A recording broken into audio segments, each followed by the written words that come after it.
आपको नजर आ रही है। महंगाई महंगाई महंगाई का रोना रोती न। इन्होंने पाकिस्तान के अवाम के साथ वफा नहीं की है। कभी किसी बहरान से हम जा टकराते हैं, कभी किसी बहरान से।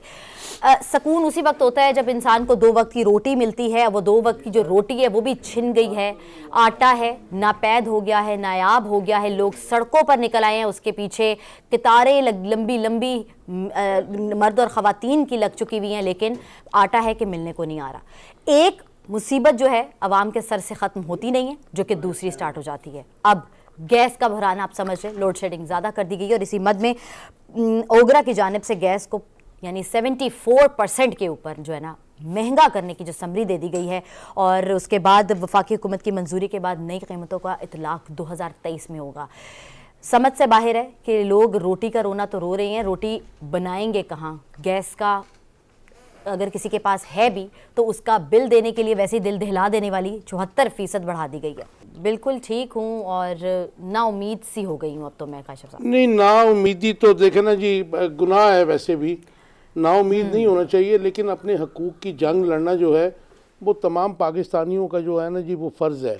सर जंग लड़ते लड़ते ना बस अब अल्लाह मियां के पास पहुँचना शुरू हो गया। लेकिन हमारी बदकिस्मती है लबीबा कि हमारे साथ जो हमारे हुक्मरान हैं वो, मैं उनके लिए एक सियासी टर्म, बल्कि सियासी तो नहीं टर्म है वो, मैंने एक टर्म अपनी राइटिंग्स में भी लिखता हूँ, प्रोग्राम्स में भी, कि वो सब सियासी बेवफा है। इन्होंने पाकिस्तान के अवाम के साथ वफा नहीं की है और ये सिर्फ जो है आप इन्हें कह सकती हैं कि ये अपने मफादात के लिए जो है इक़्तिदार में आते हैं और उसके बाद जो है ये अवाम का इस्तेहसाल करते हैं। तो इन सियासी बेवफाओं के साथ हमारा तो जाहिर है फिर भी ये उम्मीद लगाए रखते हैं अवाम से कि उनको वोट दिया जाएगा। तो अवाम देते हैं लबीबा, अवाम भी देखे ना, अवाम कर भी क्या सकती है ये भी तो देखें। देखें अवाम तो देखें, अवाम इनको डिस्कार्ड कर सकती है।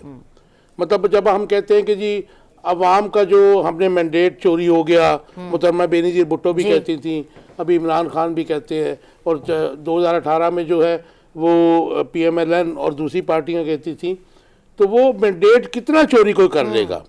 अवाम देखें पाकिस्तान की तो देखें ना, डेमोक्रेसी की जब हम बात करते हैं तो दुनिया में ऐसे ममालिक बहुत सारे हैं कि जहाँ पे अगर आप वोट कास्ट करने नहीं जाते तो आपके ID कार्ड को जो है ब्लॉक कर दिया जाता है, आपके पासपोर्ट को कॉन्फिस्केट कर लिया जाता है।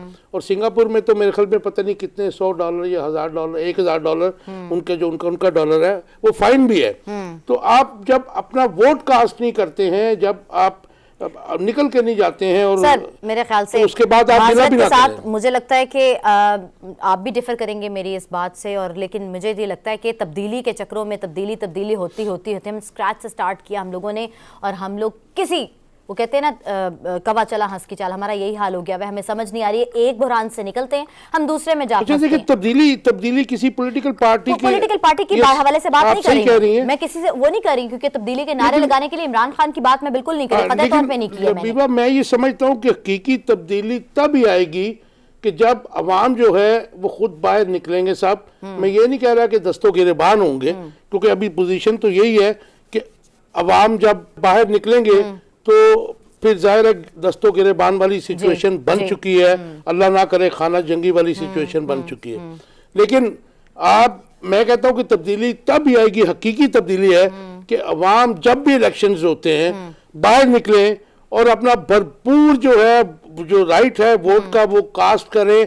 और वो सर आप कह रहे हैं दस्तों गिरबान होने वाली बात इसलिए भी तो है सर कि यहाँ तो खाने के लाले पड़ गए हैं, इंसान की सर्वाइवल फिर वही कहते हैं कि इन सियासी बेवफाओं ने किया ना सब कुछ। एग्जैक्टली। तो फिर हम जब तो उन्होंने हर वक्त ये क्यों रोते हैं कि हम अवाम के लिए करते हैं, हम अवाम के लिए। सर फिर अवाम को भी तो सोचना चाहिए कि हम टुकड़ियों में बटे हुए हैं। आधे लोग एक पार्टी को, एक फोर्स को सपोर्ट करते हैं, दूसरा दूसरे को करता है, और बाकी जो बात जाते हैं वो तीसरे जो ग्रोह हैं, जिनको मैं कहता हूँ कि सियासी ग्रोह हैं पॉलिटिकल पार्टीज की डेफिनेशन पे, तो मेरे ख्याल में पाकिस्तान में कोई भी पॉलिटिकल पार्टी पूरा नहीं। सर यहाँ ये भी तो मुसीबत है कि कुछ टेन्योर पूरा करने की जरूरत ही नहीं पेश आती उधर, जहाँ आधे टेन्योर खत्म होता है किसी भी हुकूमत का तो खींचातानी स्टार्ट हो जाती है, अपोजिशन वाले चीखना शुरू होते हैं आपकी कारकर्दगी के ऊपर, व्हाइट पेपर हो जाते हैं। तो फिर यही है कि आप अवाम पर जब निकले किसी को एब्सोल्यूट जो है मैंडेट दें, 2/3 जिसे आप कहते हैं, may be more than that, तो फिर वो अपनी पॉलिसीज को इम्प्लीमेंट कर सके। अब जिस तरह का हंग पार्लियामेंट्स बनती हैं, हंग मैंडेट्स आते हैं, तो फिर आपको जो कहते हैं कि आपको मुफाहमतें करनी पड़ती हैं अपने मंशूर के खिलाफ, अपने अपने मिजाज के खिलाफ, तो फिर 2-3 माह के बाद वो गवर्नमेंट जो है शेक हो जाती है और फिर उसको उतार दिया जाता है। इसमें और भी बहुत से फैक्टर हैं जिसको अब हम इस वक्त तो डिस्कस नहीं कर सकते। नहीं तो एक कारकर्दगी दिखाने के लिए आपको 3, 3.5 या 4 साल का ही अरसा क्यों दरकार होता है सर? देखिए वो इसलिए मैं 3-4 साल की बात नहीं कर रहा, मैं चाह रहा हूँ कि मैं आपको बताता हूँ कि जब आपके पास एब्सोल्यूट पावर्स होंगी तो मेरे ख्याल में कोई भी पॉलिटिकल पार्टी जो है, मैं पार्लियामेंट की बात कर रहा हूँ, तो उसके बाद पॉलिटिकल पार्टी जो है अपना मैनिफेस्टो को इम्प्लीमेंट कर सकती है, जिसके लिए कानून साजी जब उसने करनी होती है तो उसके लिए उसको 2/3 मेजॉरिटी चाहिए होती आप है। ये समझते हैं कि हमें ये तब्दीलियां लाने के लिए ये अरसा जो है इसलिए दरकार है क्योंकि हम लोगों का जो बेसिक जो पॉइंट्स हम लोगों ने ग्राउंड है वो इतने ख़राब कर चुके हैं कि आहिस्ता आहिस्ता ठीक करते करते इतना टाइम निकल जाता है। अफसोसनाक बात तो लबीबा ये है कि रियासत इस वक्त अपनी बदतरीन शक्ल में पाकिस्तान में नज़र आती है, तो उसके लिए आपको जाहिर है कि ये जो स्टेट के अफेयर्स हैं उसके लिए मैं समझता हूँ कि वो एक ये जो सारा ही निज़ाम है ये जंग आलूदा हो चुका है और इस गल सड़ चुका है, बल्कि इन रियल मीन्स अगर मैं कहूँ तो इसको रिपेयर करने की बात भी मेरे ख्याल में अब पुरानी हो गई है और इसको चेंज करना पड़ेगा। शामिल गुफ्तगू करें। जी हाँ, हमारे साथ मौजूद हैं तज्जियाकार खालिद फारूकी साहब, हम उनके साथ भी इस ही पॉइंट्स को लेकर चलते हैं आगे। सर अस्सलाम वालेकुम। जी वालेकुम सलाम। खालिद फारूकी साहब, इस वक्त जो पाकिस्तान में आटे का बहरान है उसको तो बड़ा ही अलमनाक सा नज़र आ रहा है और उसके साथ ही आज जो है अवाम पर एक बिजली गिरा दी गई है, कहा कि जी 74% 74% जिसे हम कहते हैं वो नेचुरल गैस जो हमारे पास जितनी है अवल तो आ नहीं रही, और अगर आ रही है तो 74% उसकी फीसद जो है कीमतों में बढ़ाई जा रही है। How do you see? Kashif साहब, ये तो अभी आगाज है। हम जिस दौराहे पे हम खड़े हैं ये हमारे लिए जो मुश्किल तरीन रास्ता है रियासत का नहीं बल्कि अवाम का। रियासत ने तो फिर चलते रहना है जिस तरह अभी आप जिक्र भी कर रहे हैं अपनी गुफ्तगू में कि रियासत अपनी बदतरीन शक्ल में है, तो रियासत जिस शक्ल में भी हो वो जब तक अवाम की शक्ल बेहतर नहीं करेगी तो हम उसको अच्छा कभी भी नहीं कह सकेंगे।